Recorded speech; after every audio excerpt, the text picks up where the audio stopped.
François Rabelais, également connu sous le pseudonyme d'Alcofribas Nassier, anagramme de son nom, ou bien encore sous celui de Séraphin Calobarcy, est un écrivain français humaniste de la Renaissance.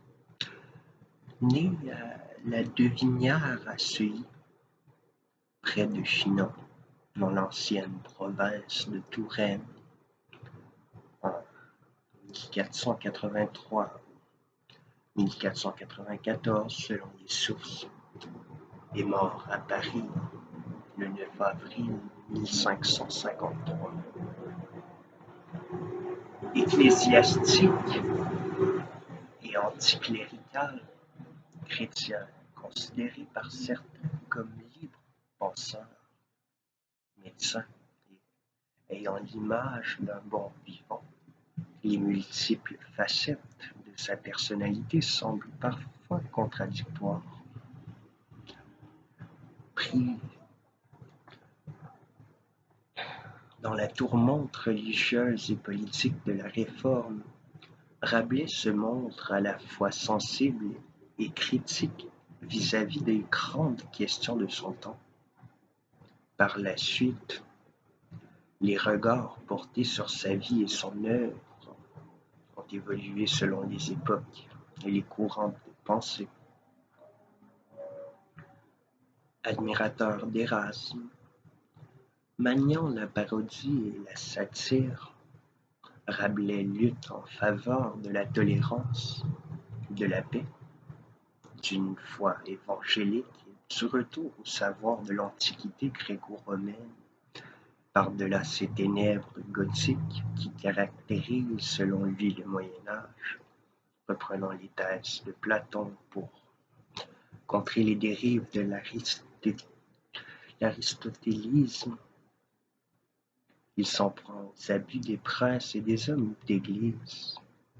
Il leur oppose d'une part la pensée humaniste évangélique, d'autre part la culture populaire, paillarde, rigolarde, marquée par le goût du vin et des jeux, manifestant ainsi une foi chrétienne humble et ouverte, loin de toute pesanteur ecclésiastique.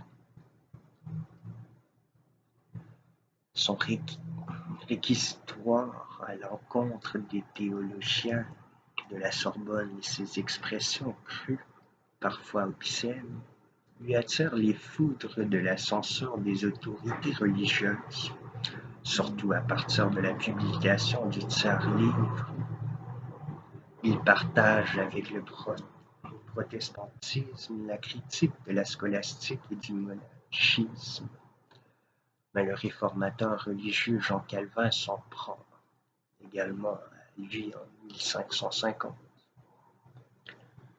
Ses œuvres majeures, comme Pantagruel en 1532 et Gargantua en 1534, qui tiennent à la fois de la chronique, du conte avec leurs personnages de géants, de la parodie héroïque comique, de l'épopée et du roman de chevalerie, mais qui préfigure aussi le roman réaliste, satirique et philosophique, sont considérés comme une des premières formes du roman moderne.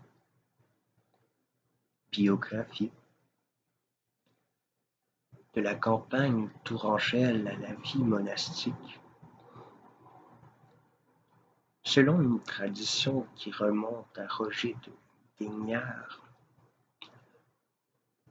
né en 1642 et mort en 1715, le fils du sénéchal, et avocat Antoine Rabelais naît au domaine de la Devinière à Seuilly, près de Chinon, en Touraine. Aucune preuve n'indique avec certitude les dates de naissance et de mort de Rabelais. En 1905, Abel Lefranc postule l'année 1494 en s'appuyant sur le fait que Gargantua voit le jour un mardi gras ayant lieu aux alentours du 3 février. Une lettre adressée à Guillaume Budet va également dans ce sens, car Rabelais s'y nomme adolescence, terme latin s'appliquant au jeune homme de moins de 30 ans, mais il s'agit peut-être d'une simple marque de modestie. Les chercheurs s'accordent davantage sur 1483 en raison d'une copie de son épitaphe indiquant sa mort le 9 avril 1553 à l'âge de 70 ans. Jean d'Ibèbe a néanmoins découvert une pièce notariale portant sur la succession de Rabelais en date du 14 mars 1553. Selon une troisième hypothèse avancée par Claude Bougreau, il serait né le 5 mai 1489, ainsi qu'il le déduit d'une étude du chapitre 40 du tiers-livre. Son enfance se déroule probablement de manière similaire aux bourgeois aisés de son temps, bénéficiant de l'enseignement médiéval, de trivium grammaire, rhétorique, dialectique, et le quadrivium arithmétique, géométrie, musique, astronomie. Selon un témoignage rédigé au XVIIe siècle par Bruno de Tartuffe, Rabelais commence sa vie de cordelier au couvent de la Baumette avant de rejoindre celui du puits Saint-Martin à Fontenay-le-Comte. Il se lie alors avec Pierre Lamy, franciscain comme lui, et correspondant avec Guillaume Budet. En 1523, ils voient de leurs livres de grec confisqués, la connaissance de cette langue étant alors jugée dangereuse par la Sorbonne comme incitant à la libre interprétation du Nouveau Testament. En obtenant un insulte du pape Clément VII, ils réussissent à obtenir la permission d'intégrer l'ordre des bénédictins, moins fermé à la culture profane. À l'abbaye Saint-Pierre de Maïs, il rencontre l'évêque Geoffroy d'Estissac, prélat lettré nommé par François Ier.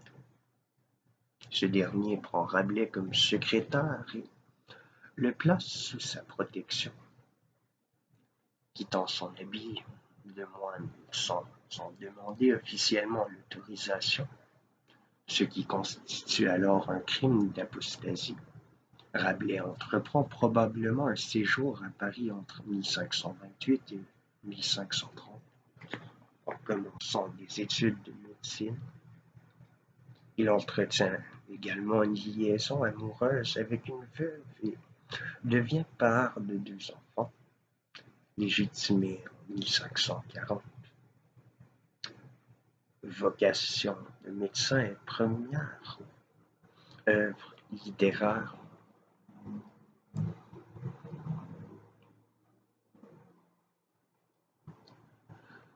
Rabelais consacre l'essentiel de sa carrière à la médecine et développant son érudition sans apporter d'innovation majeure. Le 17 septembre 1530, Rabelais s'inscrit à la faculté de médecine de Montpellier, où il est reçu bachelier 6 semaines après. Le baccalauréat, correspondant alors au premier grade universitaire, suppose généralement plusieurs années de formation. Son obtention rapide s'explique par des connaissances livresques ou par d'hypothétiques études parisiennes antérieures. L'université jouit alors d'une excellente réputation parce qu'on y valorise l'expérience et plus globalement s'y joue le renouvellement de la discipline.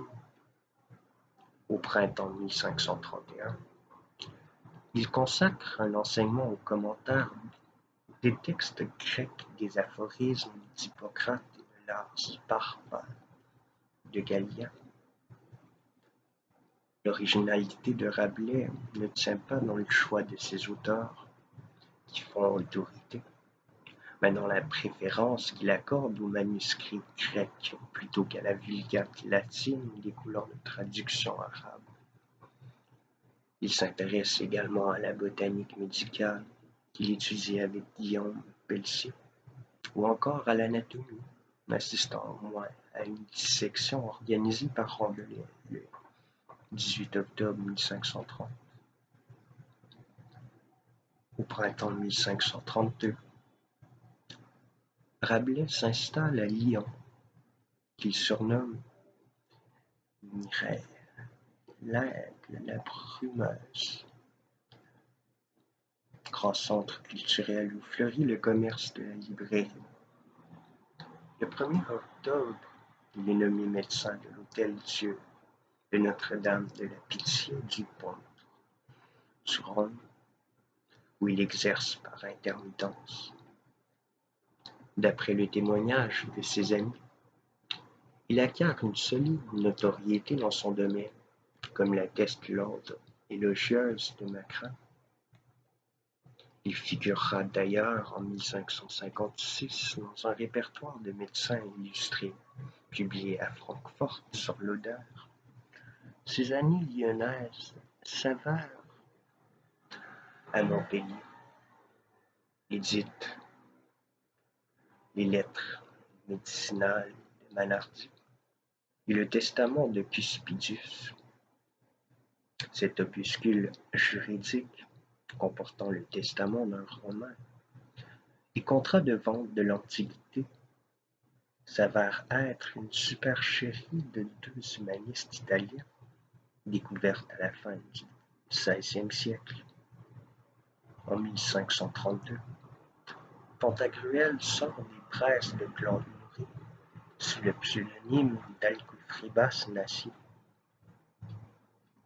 parodiant l'ouvrage anonyme aux grandes et inestimables chroniques du grand énorme géant Gargantua, un recueil de récits populaires, de verbes burlesques, s'inspirant de la geste arthurienne.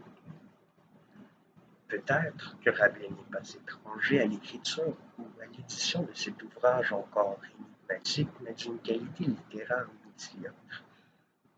Le succès immédiat de son premier roman incite sans doute à écrire, au début de 1533, la Pantagrueline Prognosticatio, almanach moqueur à l'égard des superstitions. Le pseudonyme, dont le prénom est repris dans Gargantua, laisse supposer un désir de ne pas confondre ses ouvrages savants et ses fantaisies gigantales. Un savant médecin ne pouvait inscrire son nom sur la couverture d'un ouvrage si peu sérieux.